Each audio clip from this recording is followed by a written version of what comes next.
Hello, friends. This is Dave Hurwitz, executive editor at ClassicsToday.com, here with roughly 15 sets of Mozart violin concertos and other things. And we're going to compare and contrast quite a few of them on the way to arriving at the best versions. Now, I have to say, the Mozart violin concertos have been very, very lucky on disc. Why is that? Well, they're not terribly virtuosic. They're not difficult to play. And most violinists with a modicum of taste and an attractive and polished technique with a fine singing tone can do them justice. And a lot of them had. They're not Mozart's greatest works, not by any stretch of the imagination. He was 19 when he wrote them, or most of them anyway. There are 5. Although some people think that there are 6 or even 7. But basically there are 5 canonic violin concertos. But his greatest violin concerto actually isn't any of these. It's the Symphonia Concertant for violin and viola, which is a screaming, flaming masterpiece. And it's included with some of these sets. Sometimes it is, sometimes it isn't. That's a glorious work, much, much better than any of the violin concertos, but they're lovely works. They're very, very attractive, beautiful pieces of music. The most famous ones are numbers 3 and 5.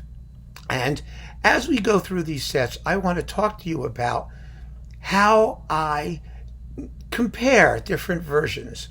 Because as a critic, you listen to the whole performance and you compare all the different performances in their totality. But with all works of music, and I don't need to justify this, I'm sure you feel exactly the same way, there are certain moments that are really important, that really, really matter, and that actually make superb comparative moments to test one performance against another. And so I have chosen one of those moments, and I'm going to play 5 different versions. That's 1/3 of all 15 of these sets, so you can hear how different violinists do it. And not only does it give us the range of what is acceptable, idiomatic, generally considered effective interpretation, but it also tells us, well, here it is. The motto right there. Abnormal is fine. Stupid is not. That's the motto. And it came I came up with it, but one of you, I think it was Thomas S., or somebody like that, one of the fabulous commentators said to me when I wrote that down, he said, well, interpretation these days is quite varied. And I wrote back and I said, okay, yes, abnormal is fine, stupid is not. And he said, you ought to put that on a t-shirt. And so I have. And don't worry, because we're figuring out how to merchandise these things. And you can all get your abnormal is fine, stupid is not t-shirts. Hopefully you will in due course. Possibly by this summer or the end of the summer. I don't know. We're trying to figure it out. But that's neither here nor there. What I'm trying to say is that there are parameters of acceptable, legitimate, attractive interpretation, and they can be quite broad, and especially with solo violinists, and we're dealing with period instruments on the one hand and modern instruments on the other. There's a lot that you can do with this music, but wreck it is not one of those things you should be doing, and someone does. We're going to get a chance to hear an actual CD from hell that I have permission to play, because usually I don't really, because who wants their CD from hell broadcast all over YouTube? But in this case, we're going to do it. And, some of you may like it, and there's no such thing as bad publicity. Let's all remember, I'll probably sell even more of them trashing it than I do the good ones praising them. So that's the perverse nature of the universe. Let's talk about the 5 violin concertos. The first example I want to play for you is a performance played by the marvelous Latvian violinist Baiba Skride. She's wonderful. The picture is, oh my God, look at, isn't that attractive? Don't you just see that and say, oh, that must be Mozart. I really want that. She looks, I don't know what these people are thinking. Anyway, it's on Orfeo, and it's with the Swedish Chamber Orchestra, conducted by Ivan Odland. It's a very, very good set. And you also get the other canonic solo violin pieces. That is the Adagio in E major and the two rondos. And they're beautiful, beautiful works. So, what is the piece in question? It is the slow movement, the Adagio of the Third Violin Concerto. Why is this? Well, there are a few reasons. First of all, it is the only movement in all of these violin concertos to use a pair of flutes instead of oboes, and Mozart takes such wonderful advantage of them. So for as far as the accompaniment goes, you want to hear the fact that the flutes are present. They're not soloists, but they're present, and they color the whole movement. The violins are muted. The orchestral violins are muted. The tune is one of the most lovely that Mozart ever wrote. It sounds a lot like the old Kodak commercials. Remember that one? Good morning, yesterday, you wake up and the time has slipped away. Yeah, it kind of sounds like that, only not the way I sing it. But if you remember the old Kodak ad, this is that tune. Mozart was good at writing almost commercial jingles. Like the second subject of the first movement of the 23rd Piano Concerto is the Heineken ad. You know, whenever I see the windmill turning against the Harlem sky so clear, suddenly I get a tremendous yearning for that special taste of Heineken beer. Well, Mozart does that one too. Anyway, it's a beautiful, beautiful tune, and it needs to be played with a gorgeous, beautiful, silky, expressive, cantabile tone, which means with a reasonable dose of vibrato, tastefully applied. You don't have to wobble till you get nauseous, but it has to be expressive. It has to have a beautiful legato. It really shows off the taste of the player, and that's important in these concertos because, like I said, they're not virtuosic concerti in the modern sense of the term. They're melodic, they're cantabile, they're arias, they're operatic, and that's what you want to hear. You want to hear a violinist who can make the instrument sing. And quite frankly, because voices are the same now as they were in Mozart's day, that is, they come from the human throat, which has the same organs and muscles and larynxes as they did in Mozart's day, the criteria for what constitutes a beautiful vocal tone are the same. Let's make no mistake about that. So here is Abeba Skrida playing that absolutely gorgeous Adagio from the Third Violin Concerto, and here she is.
Very, very beautiful. I'm sure you'd agree.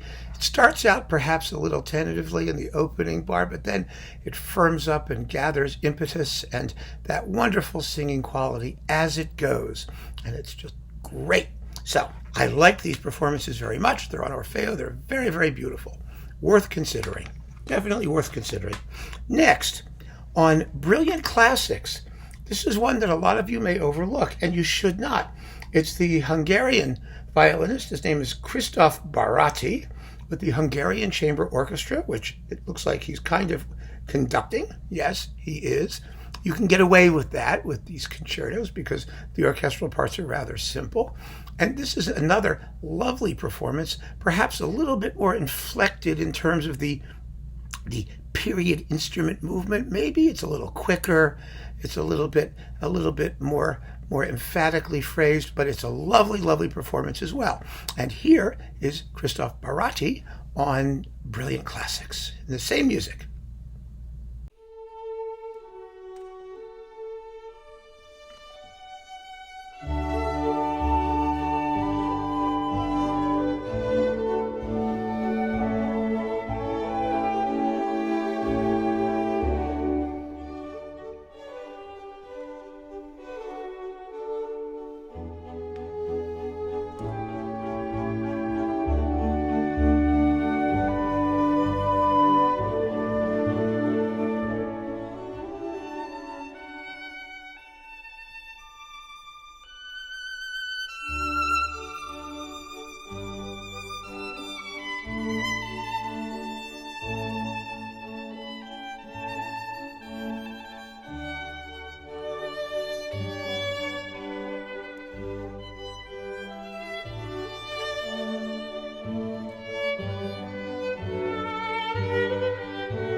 So you're starting to get a sense now of what the different options are, right? Speed, articulation, those kinds of things. Very beautiful performance. Again, Brilliant Classics, first rate, not expensive. No reason you need to go crazy, depending on how much you love them. Next, this is a wonderful set. It's 2 discs, actually, separate discs, on the Haenssler label. Voila! It's Frank Peter Zimmermann, who is just a tremendous violinist, a scrupulously tasteful, elegant artist. I really like his work. And with the Kammer Orchestra of the Symphony Orchestra of Bavarian Radio under Radoslav Schulz. It's really lovely. This is a beautiful performance. It's much more in what you might call the grand tradition, with a much more forward soloist. But again, it's just lovely. It has the right vocal quality. And here is Frank Peter Zimmermann on Haenssler.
Exquisite! Absolutely. Well, the music itself is exquisite. It's gorgeous. And now I'm going to wrap up the good ones with a version on Naxos, which is actually not the complete violin concertos. This is the only disc I have that only has a partial set. It's Concertos 3, 4, and 5, which are the most popular ones. And let's see. And this is played by Henning Kragerud, Norwegian violinist. He's fabulous. He's a fabulous, interesting violinist, smart interpreter.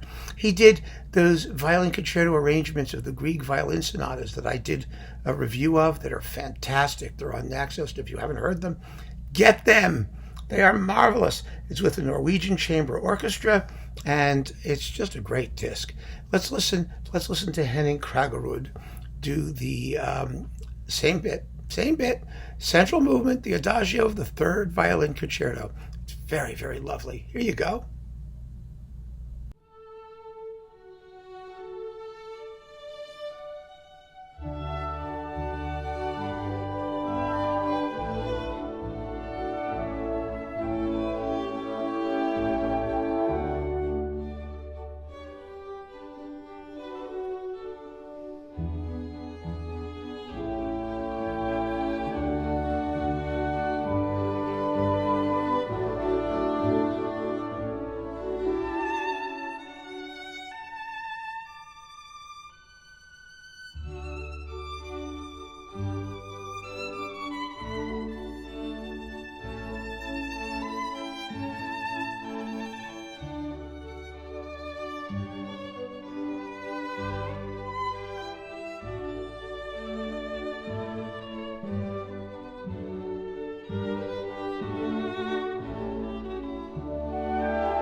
There you have it. 4 different versions of the music. 4 different approaches. 4 very different violinists with very different conceptions of tone production and phrasing, but all of them, in their way, realized the intent of the music. But now it's the moment you've all been waiting for. The performance that totally blows it, that makes complete hash out of what Mozart wrote, that's completely grotesque, that is beyond abnormal, and that crosses the line into stupid. It is. Are you ready? Miriam Kontzen, violinist, and Reinhard Goebel, conductor. And what is he conducting? The Bavarian Kammerphilharmonie, the Bayerische Kammerphilharmonie. This is grotesque. This entire set, it is of a horribleness and wretchedness that absolutely beggars belief. It is anti-musical. It is the antithesis of what Mozart wanted. But why bother describing it? I don't need superlative adjectives. I just need to play you a little bit of it. And the horror should be absolutely evident. Here you go.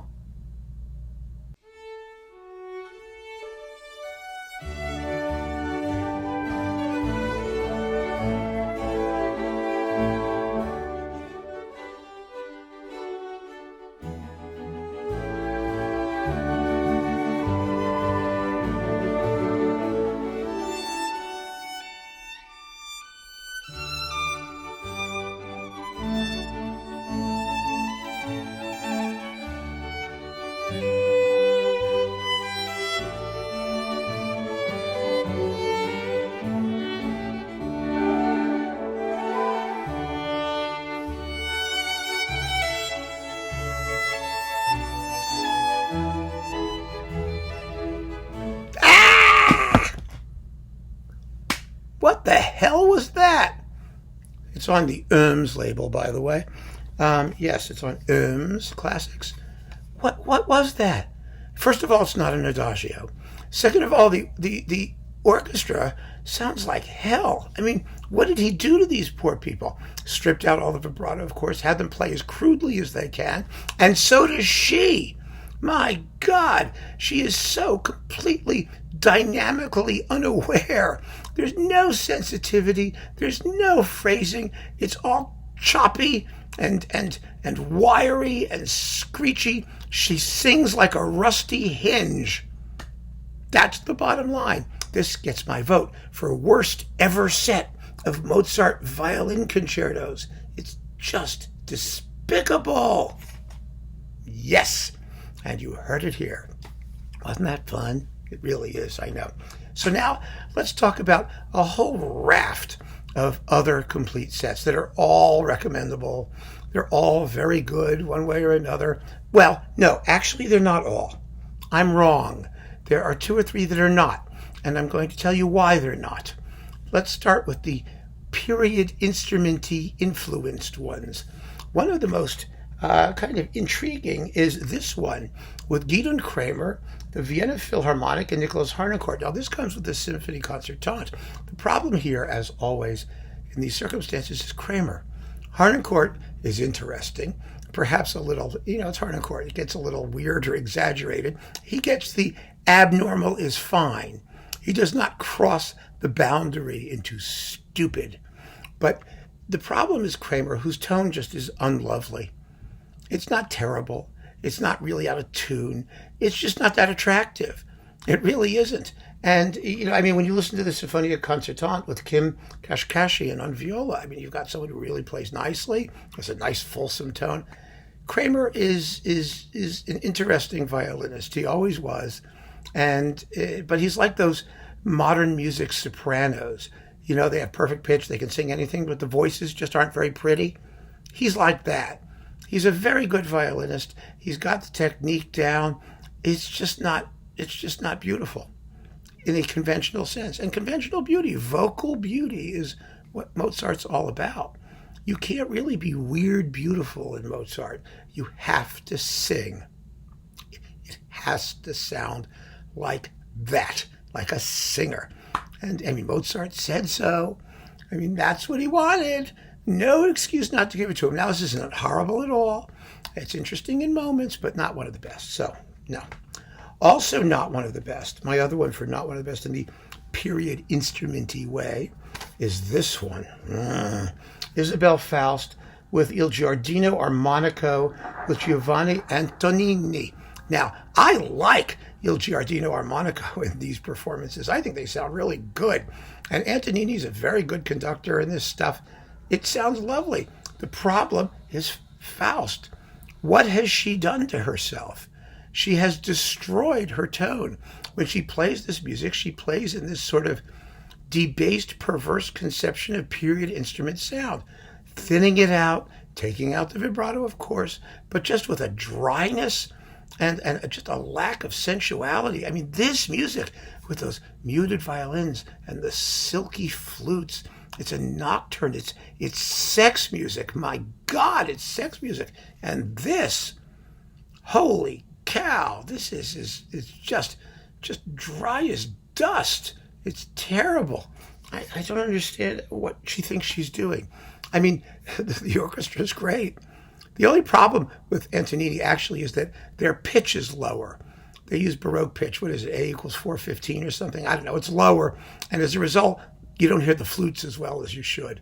In the tutis, they're very well blended, but otherwise it's beautiful, except for Faust. What is her deal? My God, wake up, lady. You're a better violinist than that. All right. So if you're interested in sort of the period kind of aspect of these pieces, the version I would recommend, that I think really is the best one, is this one on archive right here.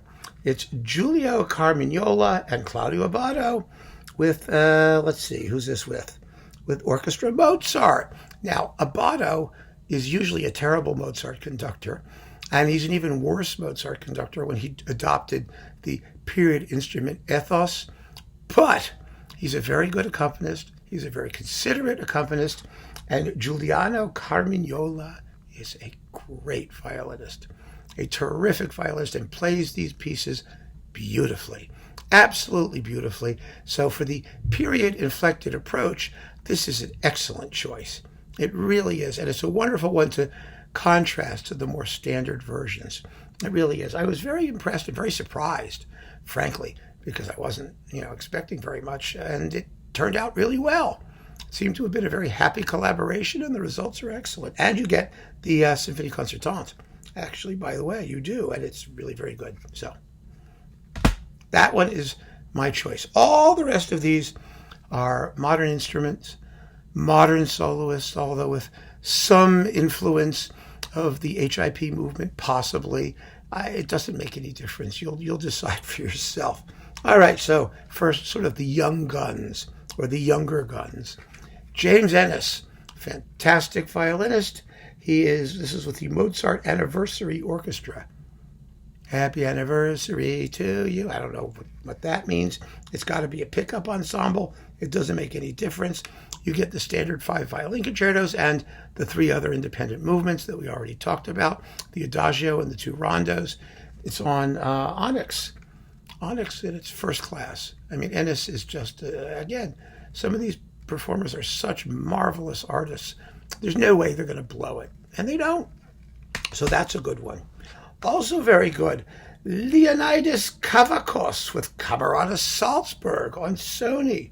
Another very, very fine violinist.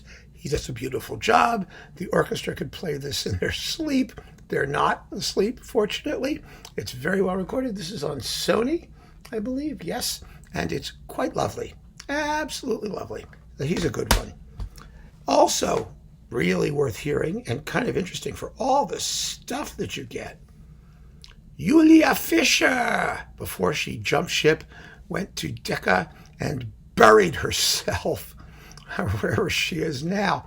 These were very, very good. And let's see, it's with the Netherlands Chamber Orchestra under Jacob Kreitzberg. This is 4 discs. You get all the violin concertos, you get all the short little movements, you get the Symphony Concertant, you get the Concertone, the Concertoni for 2 violins in orchestra, the early Concertone. It's Kerschel 190. Mozart was teething when he wrote it. And then there's also a video from the recording sessions, which I have done my very best not to see. It was actually very easy not to see it, but the performances themselves are super. I mean, she was a real prodigy and a superb violinist, and she still is, but I don't know who she's recording for or what she's doing, but this was a very, very exciting set when it came out, and I liked it very much. So now let's talk about the big guns, the superstar violinists. And, generally speaking, superstars are supposed to be all that tasteful, and, they're kind of like big egos and crazy sound and tone and whatnot, but they manage to do this tastefully. They really do, and quite beautifully for the most part. So let's look at who they are. They are Anna-Sophie Mutter. Oh, yeah. Very, very nice. And she's accompanied by, let's see, nobody. Who's doing this? Wait a minute. Oh, it's the London Philharmonic. And Yuri Bashmet is the violist in the Symphony Concertant. And you get the canonic 5 violin concertos. And everybody does their job quite well. It's a lovely, lovely series of performances.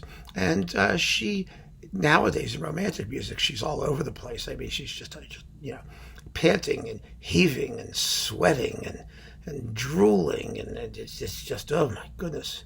But in this, she manages to restrain herself and play quite beautifully as often as not. Also quite beautiful, Perlman. It's got Perlman with Jimmy Levine.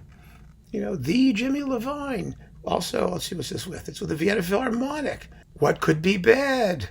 You get all the 5 violin concertos and the other 3 things. And again, Perlman, big tone, lots of vibrato. No. He's a very, very sensitive artist, an excellent artist, a tasteful artist. Remember when his Beethoven Violin Concerto came out with Giulini, and he gave such a sensitive, beautifully shaped interpretation, and everyone gave the credit to Giulini, which I think was really kind of unfair. Perlman knows what he's doing. He's a super musician, and these are beautiful performances as well. Next, yes, this is absolutely one of my premier performances. Christian Tetzloff, another one of those fantastic violinists of the German school, similar to Zimmermann, really. Beautifully shaped, beautifully, sensitively interpreted, but full of personality. Tetzloff has a big personality, but he expresses it in terms of accent and characterful phrasing, and he doesn't have to drool all over the music to do it. He really seems to understand, I think, the classical style quite well in his restraint. But boy, they're beautiful performances. And it's with the Deutsche Kammerphilharmonie Bremen, which is just such a terrific group. My God, they play the heck out of this stuff. So this is a wonderful set. This is on Virgin, I think. I hope it's still around. I really do, because it's awfully good. Let me see, is it? Yeah, it was Virgin Classics. So it's Warner. And where it is now, I couldn't even begin to tell you. But I was glad I got it, and I still am. However, you know which one has to be the classic choice. I mean, we just talked about it in a different context.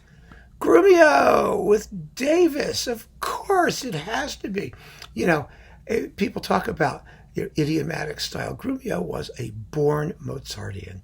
He had scrupulous taste. I mean, fabulous, elevated taste, a gorgeous singing tone. And more to the point, he really discovered these pieces. You know, he made the first LP, or the first recording by anybody, of the Fourth Violin Concerto. I mean, these concerti were not played. They were certainly not played as a group until Grumio got his hands on them. He can really rightly be said to have discovered them for modern listeners. And because of that, you got to give him the credit. You got to give him props. He really gets this music. So this is a set that you absolutely have to have. It's as important as it is artistically rewarding, and it's the core of any Mozart violin concerto collection. But there are so many other wonderful ones to choose from.